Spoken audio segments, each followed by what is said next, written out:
Paz de Cristo, meu amado, meu irmão, que coisa boa estarmos mais uma vez juntos para poder compartilhar um pouquinho da palavra de Deus, essa palavra que é viva e eficaz e é poderosa para transformar a nossa vida. Queridos, a base do que nós vamos compartilhar nessa semana está lá em Efésios capítulo 1, versículo 4 ao versículo 6, pelo que eu vou estar lendo juntamente contigo. O que vamos falar nessa semana é sobre a graça como poder capacitador de Deus. Vamos ver o que a palavra de Deus fala em Efésios capítulo 1, versículo 4.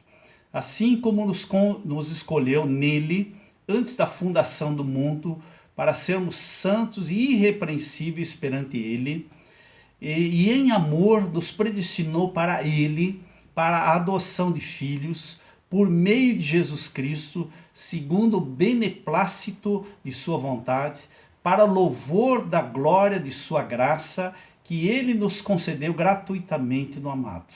Eu gostaria de destacar o versículo 6, quando ele diz, para louvor da glória de sua graça, que ele nos concedeu gratuitamente no amado. Amados, quando nós falamos em graça, a primeira coisa que vem na nossa mente, que é muito batido, que é muito falado, é o favor imerecido de Deus. Graça como favor imerecido de Deus. E verdadeiramente somos alvos da graça de Deus, um favor imerecido. Por quê imerecido? Porque nós somos pecadores, continuamos pecadores, né? Mas mesmo assim o amor de Deus nos alcança. Por isso que é um favor imerecido. Né? Através de Cristo Jesus, como ele diz aqui nessa palavra, que nos concedeu gratuitamente no amado, falando em relação a Jesus Cristo. Por que no amado? Porque ele, na cruz, o nosso Senhor Jesus, levou na cruz os nossos pecados, levou as nossas dores, levou as nossas enfermidades. Então nós fomos, através de Cristo, quando nós entendemos a obra da cruz, recebemos ele como nosso único e suficiente Salvador, entregamos a nossa vida a ele, ali nós somos agraciados, nós, como diz aqui, o próprio Pai, o próprio Deus nos concede a sua graça. Então nós somos salvos não porque nós merecemos, não porque eu sou bonzinho, porque eu faço bem, eu não conto mentira, eu não fofoco, né? Eu não passo a perna em ninguém. Não é por isso não, é por causa da graça, o favor imerecido de Deus. Mas existe também um outro sentido da graça, que é exatamente esse de capacitar a você e a mim, né, a nós, a vivermos, né, um cristianismo verdadeiro, a vivermos a palavra de Deus, a vivermos uma vida de santidade, separados do pecado e dos erros, né? Essa graça que é derramada sobre as nossas vidas.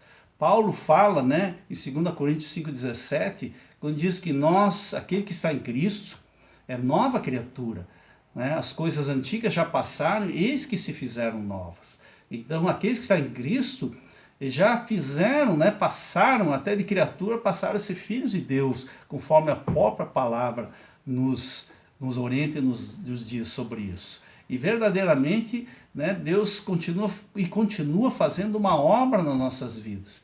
Fizeram novas. Eu creio que todos os dias Deus tem algo novo para fazer em nós e através de nós. Né? Mas o princípio o princípio da graça, continua durante todo o nosso caminhar com Deus. Né? Em todas as áreas da nossa vida cristã, é a graça que Deus que faz que cresçamos e sejamos forte. O próprio Pedro, né, em 2 Pedro 3,18, ele diz, crescei na graça, crescei no conhecimento de nosso Senhor Jesus Cristo. Né? É uma orientação que ele nos dá. E como nós precisamos verdadeiramente crescer nessa graça.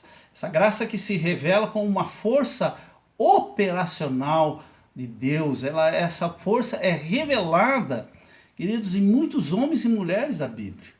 Né? Se você olhar todos os heróis da fé, quando eles começaram essa caminhada com Deus, você vai ver que eles estavam cientes das suas fraquezas, das suas incapacidades. E isso também é um ponto importante. Quando nós olhamos para nós mesmos e vemos o quanto nós somos incapazes, quanto nós somos fracos, até mesmo para vencer o pecado, como nós somos incapazes em muitas coisas que Deus coloca nas nossas vidas, né? Quantas coisas nós somos incapazes de realizar. Mas quando esses homens, essas mulheres, né, que estão ali na Bíblia, nos dão como exemplo que quando eles permitiram, né, que Deus operasse neles e através deles, ali eles se tornaram verdadeiramente pessoas que cumpriram os planos, cumpriram o propósito que Deus tinha nas suas vidas. Aqui está o macete, que é exatamente a permissão, o entendimento de que é Deus que operava através da vida deles. E nós vamos aqui ver 3 personagens de forma rápida, 2 do Antigo Testamento e 1 do Novo Testamento, onde eles nos deixam como exemplo, né, de que nós podemos fazer a obra de Deus, que nós podemos todas as coisas naquele que nos fortalece, aquele que está conosco e revela a sua capacitação através das nossas vidas. Mesmo eu sendo incapaz, mesmo eu sendo tão pequeno, mesmo eu sendo um pecador, o Senhor me capacita a vencer o pecado, a ser um excelente pai, ser um obediente filho, ser um ótimo profissional, seja um engenheiro, seja um médico, seja, né, um farmacêutico, seja um empresário, né, seja a profissão que você tiver, é Ele que te capacita para que você possa ser o melhor e fazer a diferença e ser a luz e ser o sal sobre essa terra. Olhamos na vida que se manifesta na vida de Moisés. Se você vai ver assim, Moisés está lá em Êxodo capítulo 3, né, a partir do versículo 11 e um pouquinho do início do capítulo 4, você vai ver essa história. Quando Moisés é chamado para descer ao Egito e aí libertar da escravidão o povo de Deus, o povo de Israel que estava ali, 3 milhões de pessoas. E você percebe, você deve conhecer já um pouco dessa história, mas você vai lá no capítulo 3, versículo 11, e você vai ver a resposta de Deus, aliás, a resposta de Moisés deu a Deus em relação à sua vida, ciente da sua fraqueza e da sua capacidade. Ele pergunta assim, e coloca diante de Deus e diz assim: quem sou eu para realizar essa obra? Quem és tu? Eles não crerão em mim. Ele disse bem assim para Deus. Eu não sou eloquente. Senhor, envia uma outra pessoa, pois eu não tenho condições. Mas aí a graça de Deus vem sobre a vida de Moisés. E nós sabemos da história que através de Moisés, um homem de Deus, ele retira, né, comandando, liderando esse povo, ele retira, ele desce do Egito através de sinais e maravilhas, e o povo de Israel é liberto. O povo de Israel é liberto. Então aí o que fez, o que mudou ali? Qual é o ponto? É a capacidade de Moisés? É a inteligência de Moisés? É o poder persuasivo de Moisés? Não, querido. Ali é a graça de Deus. Quando ele manifestou a sua incapacidade diante de Deus, aí o Senhor se revelou, né, através dele, mostrando que não era ele que ia tirar, mas era aquilo que estava nele, era o poder de Deus manifesto através da sua vida. É a graça de Deus que capacitou Moisés. Como a graça manifestou na vida de Gideão. Se você vai lá em Juízes capítulo 6, a partir do versículo 1 até o versículo 24, você vai ver o chamado de Deus, né, que veio a Gideão para libertar o povo dos exércitos dos medianitas. Um povo que estava, Israel, que estava ali há 7 anos só experimentando derrotas. Derrotas em cima de derrotas. Imagina você, 7 anos sendo derrotado. Aí Gideão, Deus chama Gideão E Gideão manifesta a sua incredulidade no capítulo 13 de Juízes, aliás, no versículo 13, capítulo 6 de Juízes, você vai ver a incredulidade de Gideão. Mas mesmo quando o Senhor o encorajou, dizendo, não, eu estou contigo, o Senhor disse assim para ele, quando ele manifestou a sua incredulidade, ele disse, vai nessa tua força e livra Israel da mão dos medianitas. Porventura não te enviei eu? Ele diz, mas Deus está dizendo para ele, fui eu que te enviei. E eu que te capacito. E eu que faço todas as coisas através de você. Simplesmente permita e creia nisso. Mesmo assim, quando o Senhor, né, encorajou ele, mesmo quando o Senhor prometeu estar com ele, Gideão responde da seguinte forma, versículo 15, como posso salvar a Israel? Sou o menor, membro da menor família da minha tribo. Ele tinha consciência da sua incapacidade e manifestou seus temores, mas veio a graça sobre Gideão, o poder capacitador de Deus. E Gideão salvou Israel e a graça fez a diferença. Queridos, é a graça. Muitas coisas caem nas nossas mãos para fazer, mas quando nós entendemos que não somos nós, mas é o Senhor através de nós, né? Como Moisés, como Gideão, nós conseguimos vencer, nós conseguimos avançar, nós conseguimos fazer com que o plano e o projeto e o propósito de Deus que Ele tem na minha e na tua vida se cumpram.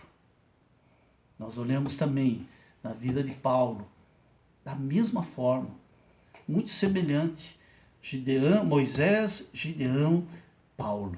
Você vai ver lá em 2 Coríntios 11, você vê Paulo falando das suas lutas, falando dos desafios que ele passou.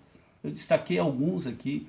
Ele diz assim, eu passei por prisões, passei por açoites 5 vezes, perigos de morte, apedrejado, naufrágio, em perigos, olha só, de rios, salteadores, entre patrícios do seu próprio povo, entre gentios, povos de outras regiões, na cidade, no deserto, no mar, entre falsos irmãos, entre trabalhos e fadigas, em vigílias, em fome e sede, em jejuns, em frio e nudez.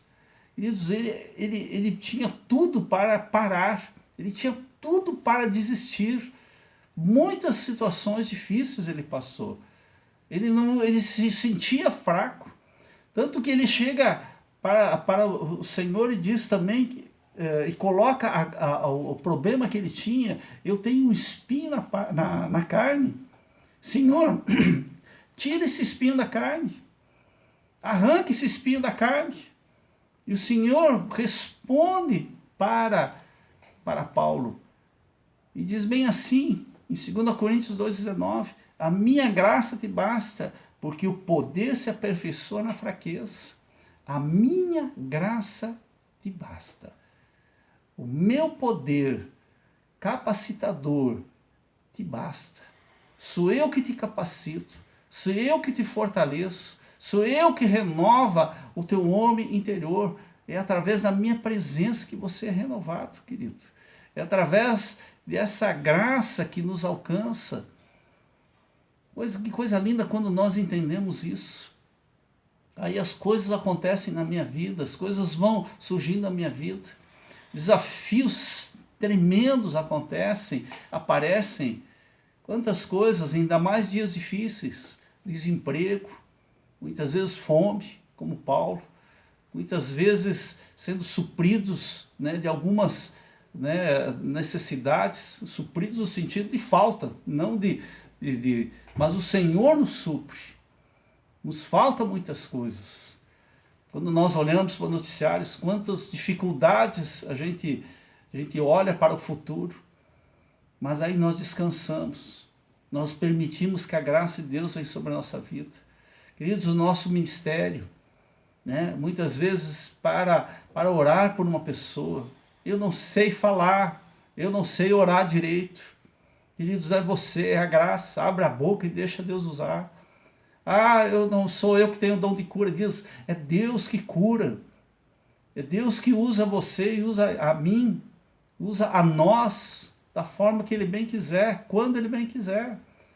Ele precisa apenas de um coração que permite, um coração disposto a ser usado por Ele. Deus quer usar a tua vida.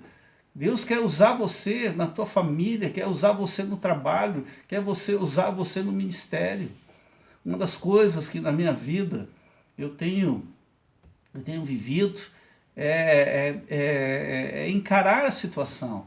Muitos desafios a gente tem, tanto no ministério, no trabalho, e a gente muitas vezes dá vontade de desistir, muitas vezes a gente vem o desânimo. Mas uma coisa que eu entendi, não sou eu, é a graça, é o favor de Deus, é Ele que vem e me capacita, essa força operacional de Deus na minha vida, e ela está disponível na tua vida, como estava disponível na vida de Moisés, na vida de Gideão, na vida de Paulo. Quando nós recebemos isso, querido, nós vamos entender o que é ser um ótimo pai, é ser um ótimo ministro, é sermos o melhor. Queridos, eu creio num Deus que tem o melhor para os seus filhos. Eu não posso, não consigo, tudo posso naquele que me fortalece. É a graça de Deus que me fortalece. Queridos, o nosso relacionamento com Deus, e à medida que nós caminhamos com Ele, a cada dia, constantemente nos deparamos com situações que tentam nos soterrar, que tentam nos desanimar. A nossa resposta a Deus é de confiarmos na sua palavra e nas suas promessas. Então expressamos a nossa confiança através da obediência. A resposta de Deus à nossa fé é a sua graça, o poder de capacitação, o qual faz com que triunfemos em todas as situações. Queridos, que nesses dias, com esse entendimento, você possa permitir que Deus derrame ainda mais a sua força operacional sobre a tua vida. Receba essa graça, receba essa força, receba um entusiasmo, receba uma alegria, receba sabendo que você não consegue, você não pode, mas o Senhor está contigo e é Ele que faz você ser um homem cristão, uma mulher cheia do Espírito Santo, vencendo o pecado, vencendo as tentações, vencendo as suas limitações, a sua incapacidade, porque é Ele que me capacita e é Ele que te capacita. Deixa eu orar contigo e declarar uma palavra profética sobre você. Que você seja tomado pela graça e a capacitação que vem do Senhor. Que o Senhor derrame sobre toda essa pessoa que está ouvindo, Senhor, meu irmão que está ouvindo, meu amigo, sabendo, Pai, que não somos nós, mas é o Senhor através do poder, através da tua graça, do teu amor, que é manifesto através de Cristo Jesus, que nos capacita a fazer, a realizar a obra que o Senhor tem para as nossas vidas. Pai, tira o medo, tira, Pai, a angústia, tira o desespero, tira toda a depressão, em nome do Senhor Jesus, e derrama sobre nós, nesse momento, o teu amor, a tua capacitação. Em nome de Jesus, eu profetizo sobre o meu irmão, que ele vai ser um homem, Pai, cheio da tua graça, a ponto de ser usado como foi usado Moisés, através de sinais, prodígios e maravilhas. Usado como foi usado Gideão, com uma força de liderança para libertar o povo que está escravizado. No nome de Jesus, como Paulo, sendo um instrumento ousado, corajoso, com palavras e com ações. Eu os abençoo, cada um deles, Pai, e entrego eles a Ti, em nome do Senhor Jesus. Que a graça e poder de Deus seja sobre a tua vida. Muito obrigado pela tua atenção, obrigado por esse tempo. É sempre uma alegria poder compartilhar um pouquinho da palavra de Deus. Que Deus os abençoe, que Deus os guarde de todo mal, de toda enfermidade, de todo vírus, né? Pois a palavra de Deus diz que aquele que se esconde no esconderijo do Altíssimo, à sombra do Onipotente, descansará. Se esconda no esconderijo do Altíssimo e descanse o teu coração, em nome de Jesus. Fica na paz de Cristo. Amém.